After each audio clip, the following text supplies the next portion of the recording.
most high, most mighty, and most excellent monarch, Elizabeth II. The final goodbye to the Queen.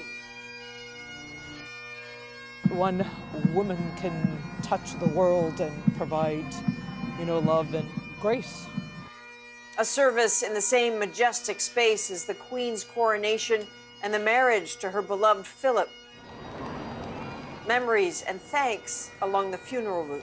I'm now asking this question: what is permanent? What is stability? May she rest in perfect peace. Tonight, she is buried at Windsor, and her son must chart his own course as king.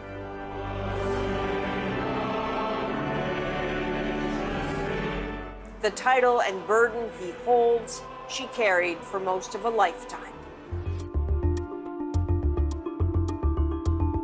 This is The National in London with Chief Correspondent Adrienne Arsenault. Thank you for being with us. We are in central London tonight, overlooking Trafalgar Square.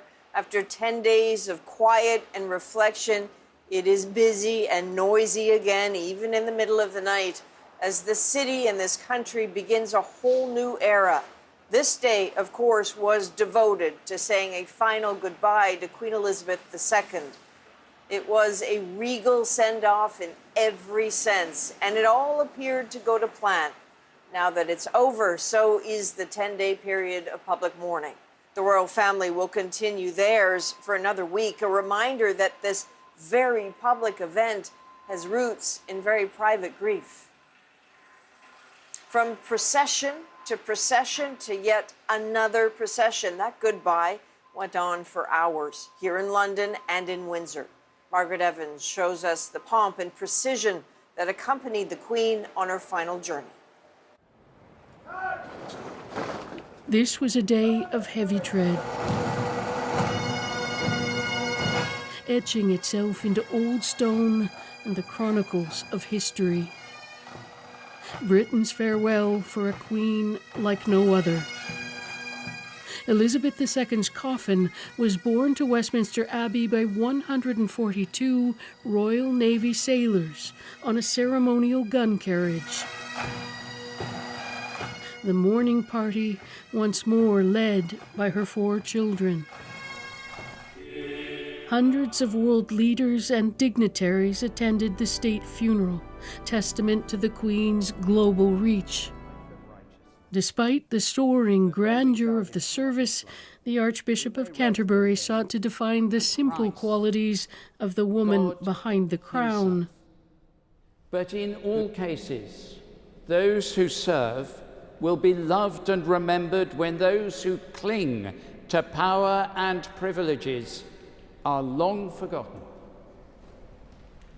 Also in the Abbey, British Prime Ministers passed, one of whom once described the Queen as a golden thread running through the generations. The route of her funeral cortege seemed to weave a final tapestry, young and old crowding the avenues and places so familiar to the Queen during a 70-year reign.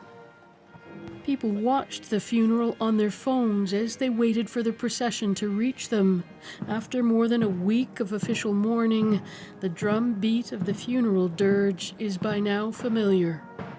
It was very emotional. I think despite seeing the last few days of preparation, I felt definitely a lump in my throat when she went past. It makes you realise she's been there all our life and will ever be the same again. The first glimpse of the funeral procession for many came in a flash of red, Royal Canadian Mounted Police at its head.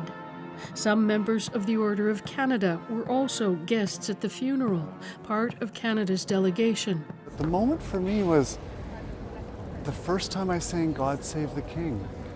And I actually made a mistake. Like, just out of my mouth came, at the very end when I stopped reading the lyrics, came God Save the Queen, because it was so natural and intuitive. And I actually kind of burst into a little moment of tears at that. Just sort of thought, wow, I need to catch up. When the procession reached Hyde Park Corner and the Wellington Arch, the Queen's coffin was transferred to a hearse, one last journey to make, a homecoming of sorts at Windsor Castle, and another service, this one at St. George's Chapel, smaller, more intimate, and more finite, as the instruments of state presented to the Queen at her coronation were removed from the coffin. As it was lowered into the royal vault for a private burial later, a lone piper playing a lament slowly disappeared from view, like a last glimpse of the Queen herself. The mourners inside left to sing the national anthem, King Charles, now the new monarch, but also a son laying his mother to rest. So, Margaret, ever since, the stunning news of the Queen's death, people have just been busy. There was planning to do, there was mourning to happen, and I suppose now everyone is confronting the matter of what next. That's right. It's like the country has been on hold. And I met some trepidation out in the crowds. People are worried about losing this link that was a link between generations. And she was so linked to Britain's global identity. People are worried that King Charles might not be able to carry that off. On the other hand, you would meet people who would say, if the Queen were here, she would say, get on with it. And that's what they've got to do. All right, he has his work cut out for him. Margaret, Indeed. thank you. Thanks for having me. As you just heard, the Archbishop of Canterbury described the Queen's life today as one of service. Here's a bit more of what he had to say in his sermon at Westminster Abbey. Her late Majesty famously declared on a 21st birthday broadcast that her whole life would be dedicated to serving the nation and Commonwealth. Rarely has such a promise been so well kept, and we pray today especially for all her family, grieving as every family at a funeral, including so many families round the world who have themselves lost someone recently. But in this family's case, doing so in the brightest spotlight. May the gap left in their lives be marked with memories of joy and life. While today's funeral followed many royal traditions, it was also deeply personal. We're going to bring you the meaning of some of those touches throughout the show. The Queen played a major role in planning it all, and the ceremony reflected so many of her passions, including her deep respect for the RCMP.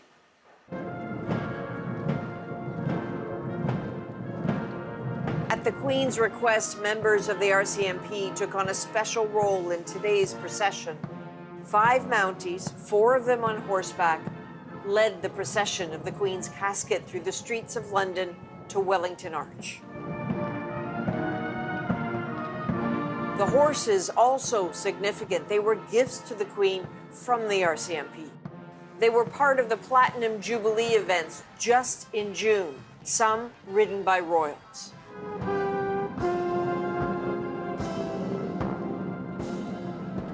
Following behind the RCMP with other Commonwealth forces were 84 members of the Canadian Armed Forces from 16 units across the country, selected for their special relationship with the Queen. As Margaret mentioned, the procession ended at Windsor Castle, a place that has always mattered to the Queen and to the royal family. Chris Brown is there tonight. Chris?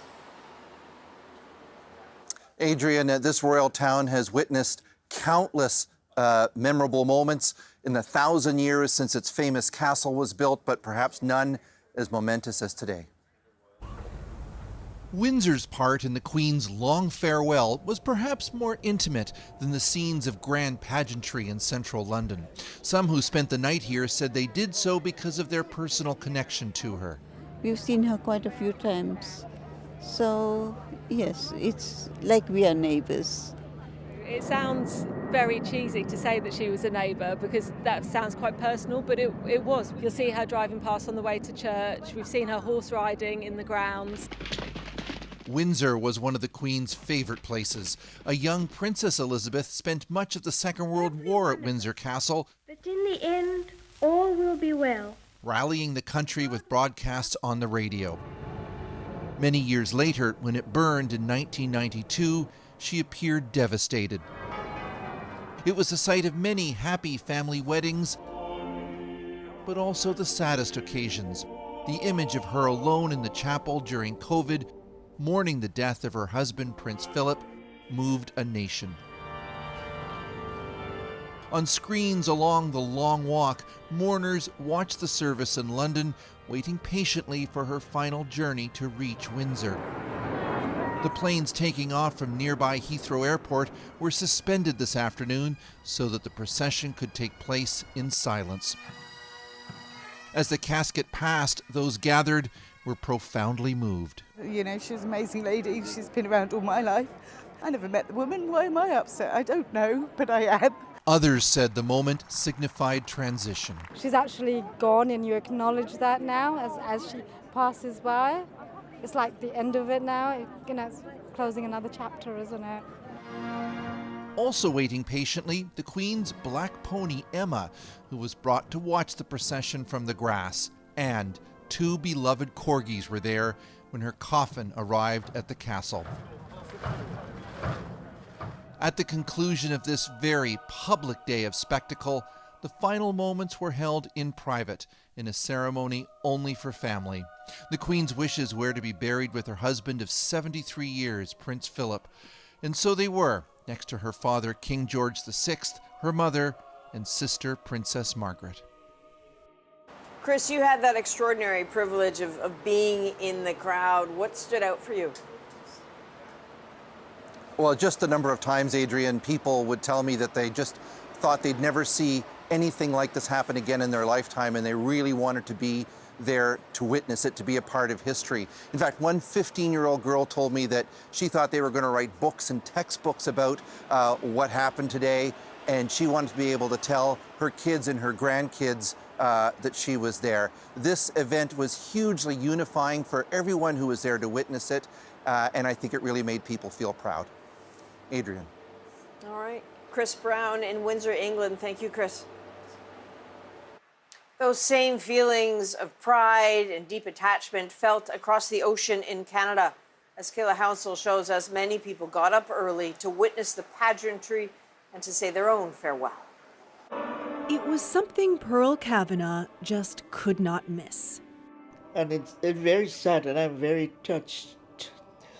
And I don't know if I'll ever get over it.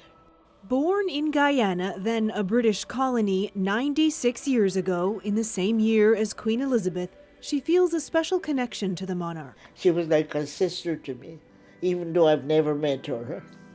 Her niece moved to tears. I remember, Mom. Because the Anglican ceremony so closely resembled her mother's funeral service. She prepared an English breakfast fit for a queen. Well, this represents our British heritage, and this is one way of being close to the Queen at this time. Here you go, Mom. Here's a nice cup of tea. In Alberta, Rita Irvin brought her mom home so they could watch together. I'm in my 60s, and she has been on the throne since I was born, and it's just hard. I'm really doing this in honor to my mom, because she was so English. In living rooms and kitchens across the country, Canadians woke early to mourn their monarch. It's emotional, and it's history. In Newfoundland, Carla Conway has collected royal memorabilia since she was a child. I felt it was the need to be involved in some small way to watch it, because she was our queen. At this historic theater in St. John, New Brunswick, visited by then Prince Charles in 1996, people came together to watch. An opportunity that once in a lifetime to see a funeral of this stature on the big screen. In Halifax, a 21-gun salute. Part of a nationwide send-off that, along with pomp and pageantry, included quiet moments of mourning. No, it's hard to express my feeling, but we all have to go. with some families finding it hard to let go of a queen who felt like family. Kayla Hounsell, CBC News, Halifax. Remarkable. Canadians also remembered the Queen at an event in Ottawa, echoes of the British ceremonies. Marina von Stackelberg was there. A chilly, rainy afternoon in downtown Ottawa. Weather as solemn as the parade that made its way past Parliament Hill. Mounties on horseback and members of the Canadian Armed Forces marked the death of the monarch. Michael and Paula Webster are visiting from the UK. It's very sad. It's the end of an era. Yeah, we've lost our mother. Yeah, it's quite emotional. At Christchurch Cathedral, leaders from across the political spectrum sat side by side. A choir sang the same hymn from the Queen's coronation 70 years ago.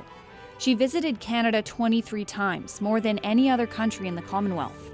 During her very first visit in 1951, she noted, "From the moment when I set foot at first on Canadian soil, the feeling of strangeness went, for I knew myself to be not only amongst friends, but amongst fellow countrymen." Canadian musical tributes included music sung in English, French, and Cree.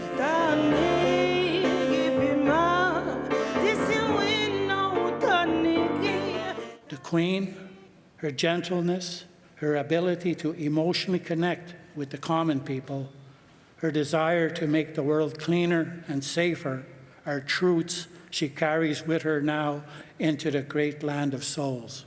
The life and reign of Elizabeth II has been witness to our struggle, our efforts as Canadians to become what we are meant to be: the true, the North, the free. Her Majesty remembered as an observer to half this country's history, as Rufus Wainwright performed Leonard Cohen's renowned song, Hallelujah.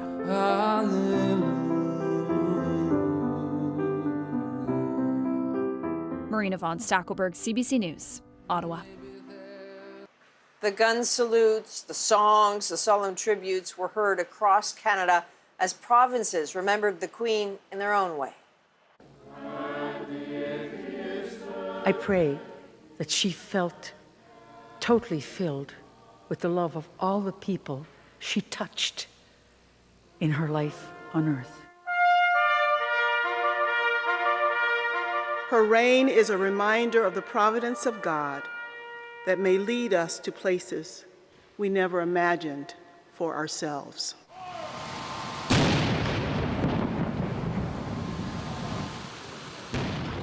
'96 is a long way, we owe her. Yeah. She showed a genuine interest in the people of this land and a firm belief in our future. Eternal rest grant unto her, O Lord, and may light perpetual shine upon her. And may God save the King. We have much more to come on this historic day here in the UK, but we are also keeping an eye on some other news, including Hurricane Fiona's devastating path.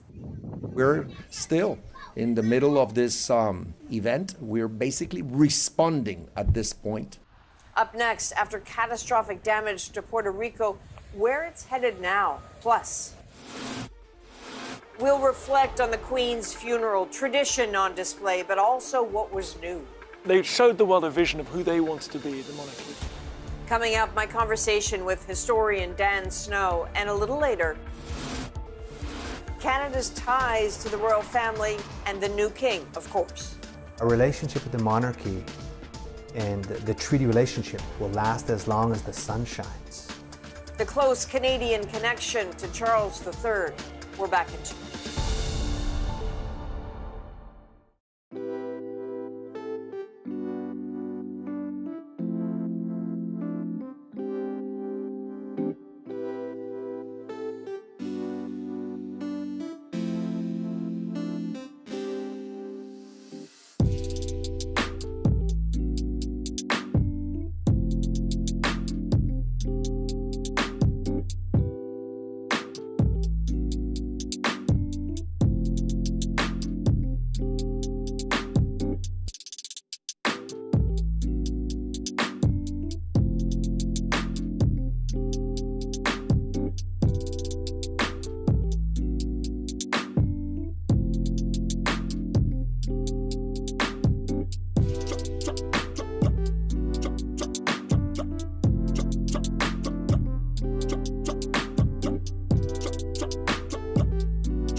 Like so much of today's funeral, the music chosen for the ceremony in Westminster Abbey was deeply significant, some of it specifically picked by the Queen.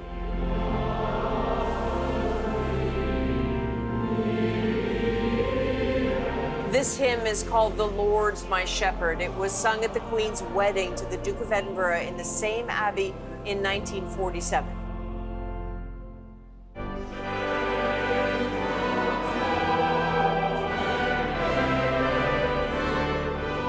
This hymn, called Love Divine, All Loves Excelling, also carries deep meaning for the royal family, with this arrangement first heard in 2011 at the wedding of William and Kate.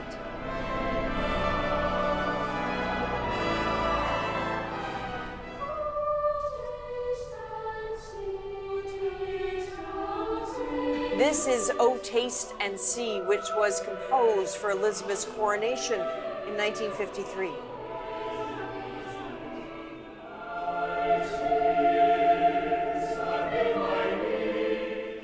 And there was a new piece specifically composed for the Queen's funeral. And according to Buckingham Palace, it was inspired by the Queen's unwavering Christian faith.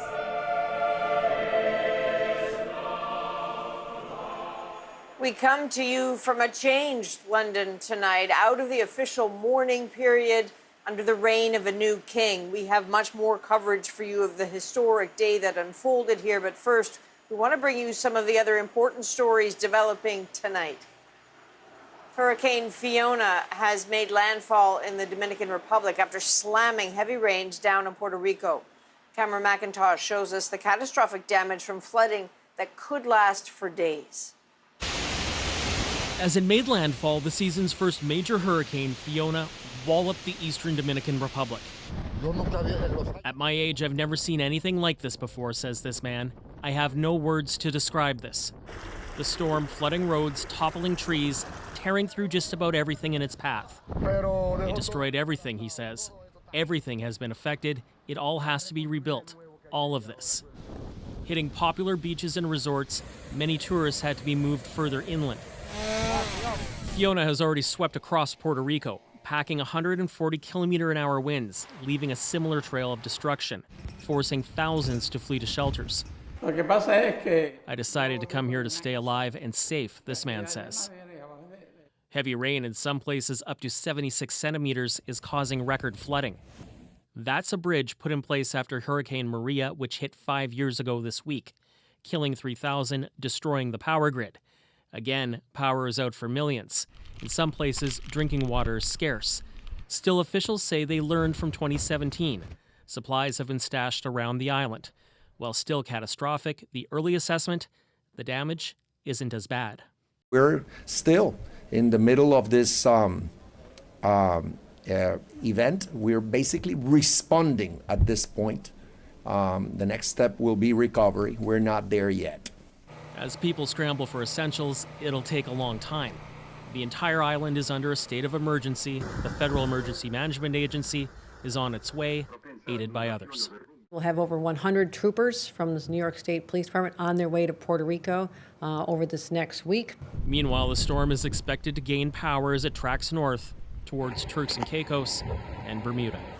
Cameron McIntosh, CBC News, Winnipeg. And western Mexico is cleaning up tonight after a 7.6 magnitude earthquake. The tremors sent residents out into the streets looking for some safety. There are no initial reports of significant structural damage. This happens to be the anniversary of 2 devastating earthquakes in Mexico. In 1985, thousands of people died, and in 2017, 350 people were killed. Now, a riot at a Vancouver hip-hop music festival over the weekend has now led to arrests and property damage.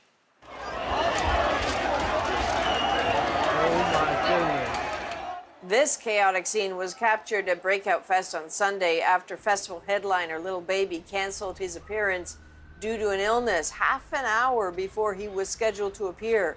Police then arrested 7 for breaching the peace. Lil Baby and the venue apologized to fans and the city. And Moscow has summoned the Canadian ambassador, calling for more protection at the Russian embassy in Ottawa. You see, the Russian Foreign Ministry says police were alerted that a Molotov cocktail was thrown onto the embassy grounds. It did not ignite.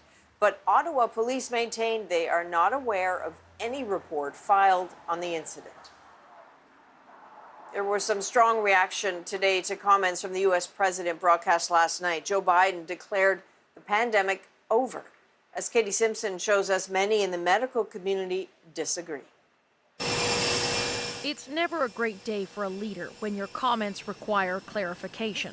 As President Joe Biden returns to the U.S., that is the predicament he faces. I think the president was reflecting what so many Americans are feeling and thinking. At a booster shot clinic, the Health and Human Services Secretary walked back Biden's statement that the pandemic is over. We still must be aware. While the chief medical advisor to the president did the same. We are not where we need to be if we're going to be able to, quote, live with the virus, because we know we're not going to eradicate it. Biden was touring the Detroit Auto Show last week when he made the remarks during an interview with the news program 60 Minutes, which didn't air until Sunday night. Is the pandemic over? The pandemic is over. We still have a problem with COVID. We're still doing a lot of work on it. But the pandemic is over. If you notice, no one's wearing masks. Everybody seems to be in pretty good shape. And so I think it's changing, and I think this is a perfect example of it. The U.S. is averaging 391 daily COVID deaths, a dramatic drop from the worst of the pandemic. And while outcomes have improved, Biden's words are being seen as deeply unhelpful. The biggest concern is it's not true. The pandemic is still very much with us. There is worry Biden's dismissal of the pandemic will hurt vaccination efforts. Why would parents want to vaccinate their kids? Why would adults want to take their boosters if the president is saying that the pandemic's over? Biden's comments do not appear to signal any sort of change at the White House. The COVID strategy will reportedly stay the same, and the public health emergency remains in effect. Katie Simpson, CBC News, Washington. There's a major new development tonight in a U.S. murder case at the center of a popular podcast, Serial. That is Adnan Syed today after a judge overturned his murder conviction. He spent 23 years in prison since being found guilty of killing his ex-girlfriend in 1999. His case gained widespread attention in 2014 when the podcast raised doubts about his guilt. Syed has been ordered into home detention while prosecutors decide whether to seek a new trial. After the break, we have much more ahead on the Queen's funeral, including my conversation with historian Dan Snow. It was all painstakingly put together to present a certain vision of the monarchy and a vision of Britain. Coming up, how today's ceremony spoke to both the past and the future of the monarchy. Plus, the strong ties between the new King Charles and Canada.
We are overlooking Trafalgar Square tonight in central London as the city begins its return to its noisy normal after 10 days of official mourning. Queen Elizabeth's funeral ended just hours ago, and in a first for a British monarch, it was televised live, giving the public a view of all the pageantry and symbolism involved. Stoic and symbolic every step of the way, as Queen Elizabeth's coffin moved from Westminster Hall to Westminster Abbey. To Windsor, personal and powerful symbols moved with it, resting on top. A floral wreath spoke to Queen Elizabeth the person, the flowers chosen by her son, King Charles, rosemary for remembrance, and myrtle grown from a sprig the Queen carried in her wedding bouquet.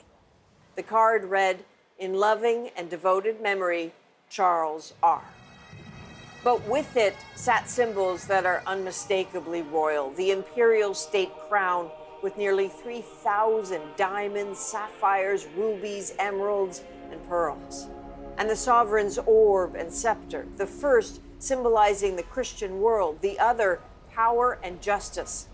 But they are not with the coffin now. They were removed at the end of the committal service, replaced with a regimental flag added by King Charles, and this, the wand of service of the most senior official in the royal household, broken to signify the end of his service to the Queen.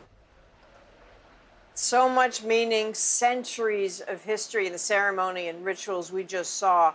Dan Snow, the popular British historian, was at my side today to help explain that. And afterwards, I asked him to reflect on what all that spectacle might mean to the people of Britain, as well as the challenges ahead for king and country. So Dan, as everyone is piling out, it's over, they're going home, they're thinking about it. What are you thinking about what you saw? I'm thinking about so many aspects, things I've just read about in history books that I've now seen with my own eyes for the first time. I'm thinking about how choreographed it was.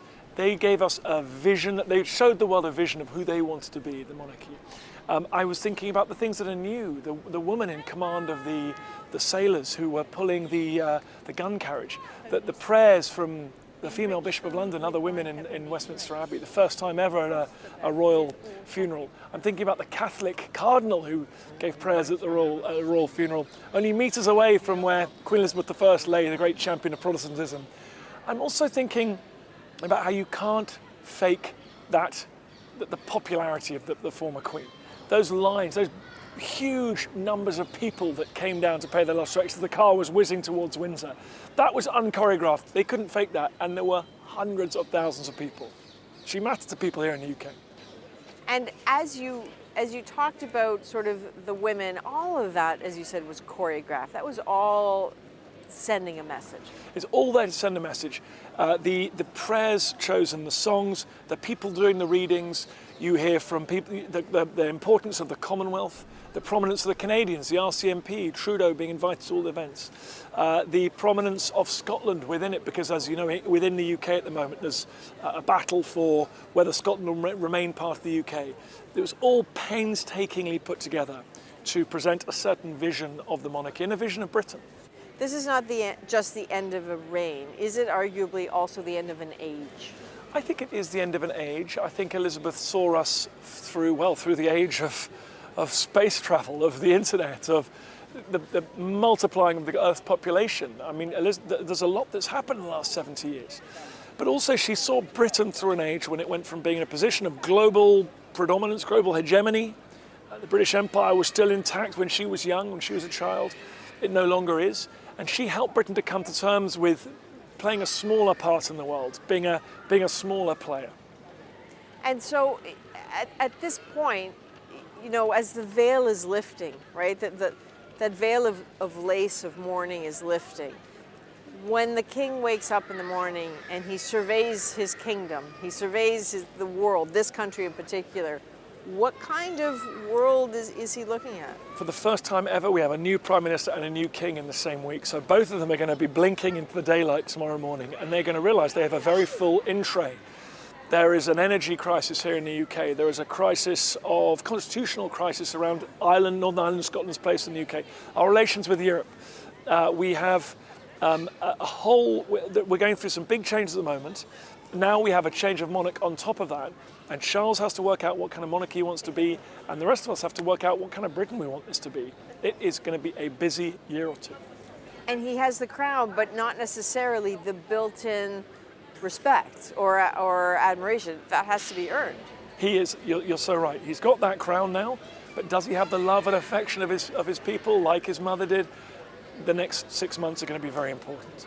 And he's going to have to make plans around his coronation. He has to capture the public mood. It can't be it can't be too jarring. Spend too much money or not enough, and people will think it's a failure. You've got to do just the right thing. And he hasn't got long to build that legacy because he's a man in his 70s. So it's going to be tricky. All right, Dan Snow, as always, thank you. Thanks for being with us today. Thank you so much. Canada's delegation to the Queen's funeral included leaders and luminaries, of course, but also many citizens who've made contributions to this country. We caught up with one such delegate to hear what it was like to be at such a historic farewell. I could feel my heart pounding away walking through them doors and seeing all the different levels and people of the world making your way through the church, and you have your eye-to-eye contacts with some of the people. I'm Leslie Arthur Palmer, First Officer of the Canadian Coast Guard, retired. I'm part of the Canadian delegation to witness the service for the Queen. In 2006, I received the Cross of Valor Award for Canada. This was an incident that was a fishing vessel that had flipped over in heavy seas and icing conditions on the West Coast. Basically hypothermic, in very poor condition. You have that feeling to push on and to help somebody else. It's a real humbling experience. All I can say is that, it's been a real honor to represent Canada and to be here to witness the service for the Queen. And as we got to the location we were sitting down, I realized, just how important this is. All of a sudden you start hearing the music playing, the trumpets playing, and seeing the Queen's family coming in there, your heart goes out for the family. When the bagpipes start playing, it's always hits home. To tell you the truth, I was at the Bravery Awards in Ottawa last week, and I thought that was a real honor to witness that and to hear other people's experiences and what they did to get their medals. And then coming home back to Prince Rupert and then receiving the call to would I be willing to go to London and to be part of the service. I couldn't believe that I was invited. To celebrate the Queen's Platinum Jubilee, Charles made only one trip abroad, and it was to Canada. We wrapped him in the star blanket. Coming up next, where Canada's relationship with the new king stands and where it could go from here.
From the streets and parks of London to the gates of Windsor Castle, the size of the crowds gathered for the Queen were overwhelming, and many amidst them overwhelmed.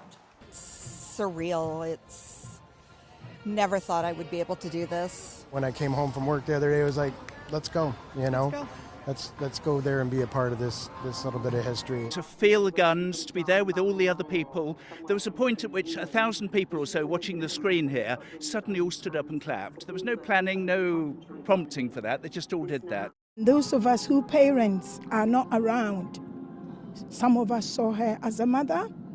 Our children saw her as a grandmother. It's like a unifying loss of our Queen. We have heard that so often from people as they mourn this loss. For King Charles, of course, that is a reality as he begins his reign. JP Tasker takes a closer look at his ties to Canada and how he's forged some special bonds through charity and outreach. When Charles touched down in Ottawa in 1996, he arrived alone, separated from Diana and on the verge of divorce. Charles was on his first solo tour in years. Palace aides were worried about how he'd be received. But Canadians seemed to embrace him at this low point in his personal life. There were adoring fans at every stop. I can't believe it happened. It was like the best experience of my entire life. This plant shop on the outskirts of Ottawa is a world away from the gilded halls of Buckingham Palace. The rare tropical plants you'll find inside wouldn't survive in the British countryside. But the woman behind this small business thanks King Charles for her success. A wounded veteran, Kristen Topping started Sweet Life Flora after she got a helping hand from the Prince's Trust charity. If I hadn't had this opportunity, I probably would have gone down a path that would have been detrimental to my health. So what he's actually doing is he's telling people there are other options out there. This is at Windsor Castle. Now a booming business, the King recently flew her to the UK to award her success. It's funny because he came up to me, he's like, I recognize you. He's like, the green hair does it. Charles made only one trip abroad to mark the late Queen's Platinum Jubilee. He came here to Canada, a sign of respect for a favored member of the Commonwealth, and he reconnected with an old friend.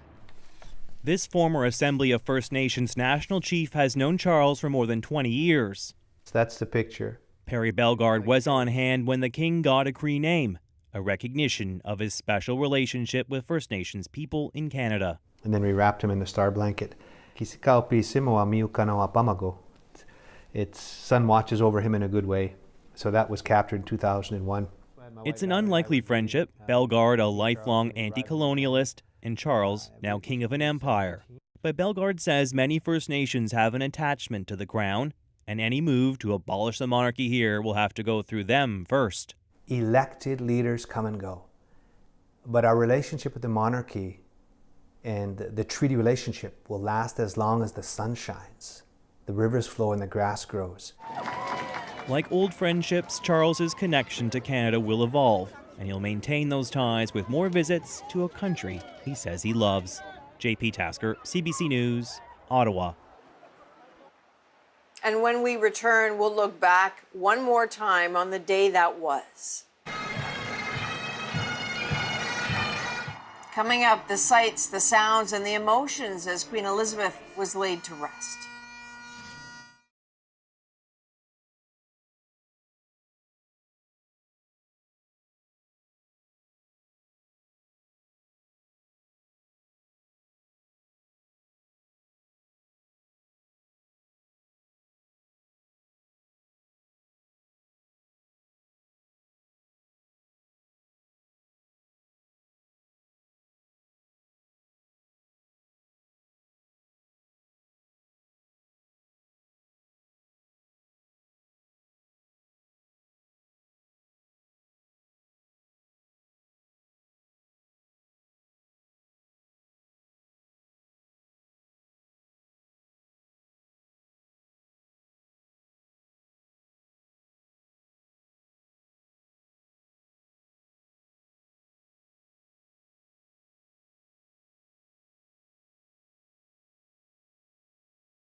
A purple catafalque in Westminster's Great Hall has been the heart of a nation's homage to a beloved sovereign. King George VI died in 1952, instantly making his oldest daughter, Elizabeth, queen. Just like she would be 7 decades later, he was brought to lie in state at Westminster Hall.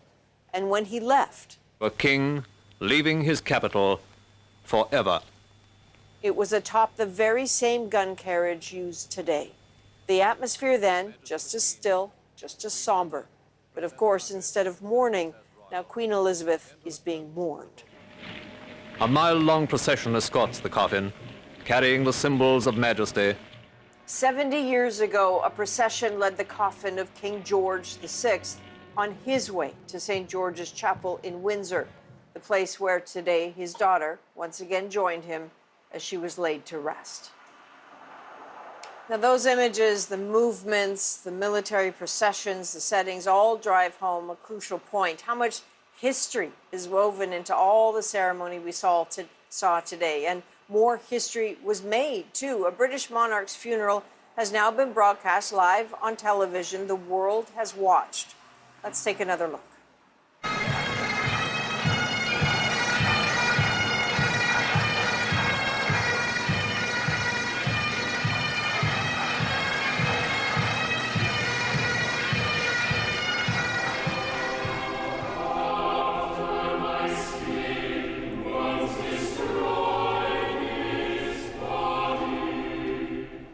Few leaders receive the outpouring of love that we have seen. She was joyful, present to so many, touching a multitude of lives.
Archangels, and all the armies of the heavenly host.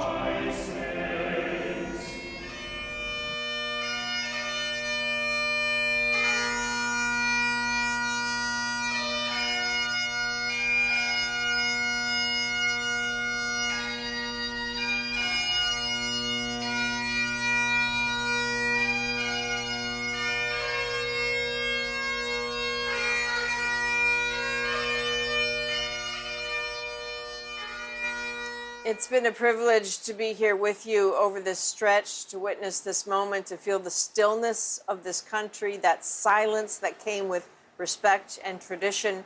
Canada's new king now must work to build the relationships and the trust that do not come automatically with the role he now inhabits. We will all be watching that. And that is a national for September the 19th. Thank you for being with us, and good night from London.